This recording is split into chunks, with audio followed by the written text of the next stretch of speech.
Shamshabad airport లోని నోవెటెల్ హోటల్లో AICC chief Mallikarjuna ఖర్గేతో భేటీ అయ్యారు సీఎం రేవంత్ రెడ్డి. కర్ణాటకలోని తన నియోజకవర్గానికి వెళ్లే క్రమంలో శంషాబాద్ వచ్చారు ఖర్గే. సీఎం రేవంత్ తో పాటు ఏఐసీసీ ఇన్ఛార్జ్ మీనాక్షి నటరాజన్, బట్టి, పీసీసీ చీఫ్ మహేష్ కుమార్ గౌడ్ ఖర్గేను మర్యాదపూర్వకంగా కలిశారు.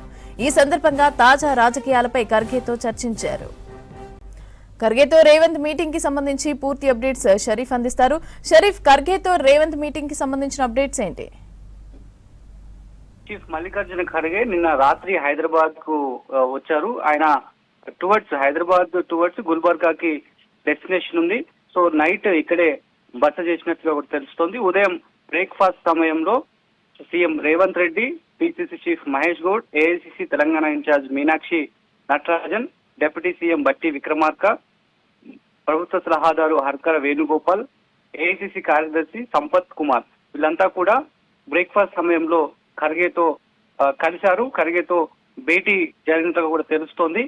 గుల్బర్గాకు, ఆయన నియోజకవర్గం గుల్బర్గాకు వెళ్తున్నటువంటి సందర్భంలో ఇక్కడ హైదరాబాద్ కి ఆయన రావడం, నైట్ ఇక్కడే బస చేశారు.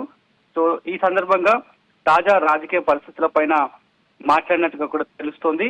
మరోవైపు జరుగుతున్నటువంటి స్పెషల్ ఇంటెన్సివ్ రివిజన్ సంబంధించినటువంటి అంశం పైన ఏఐసిసి ఏదైతే స్టాండ్ తీసుకుందో దానికి అనుగుణంగా ఇక్కడి రాష్ట్ర కాంగ్రెస్ నాయకత్వం ఏ రకమైనటువంటి కార్యాచరణ రూపొందించింది, ఎట్లా ముందుకు పోతున్నారు, ఏ ఎపిసోడ్ ని తీసుకుంది అనేటువంటి అంశాలపైన చర్చ జరిగినట్టుగా కూడా తెలుస్తోంది.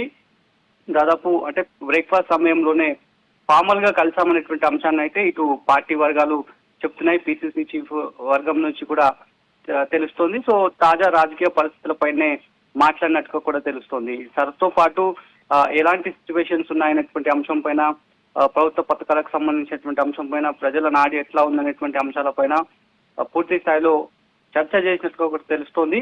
ఆ భేటీ తర్వాత ఏఐసిసి చీఫ్ మల్లికార్జున ఖర్గే హైదరాబాద్ మీదుగా మళ్ళీ గుల్బర్గాకు వెళ్తున్నటువంటి సిచ్యువేషన్ ఉంది.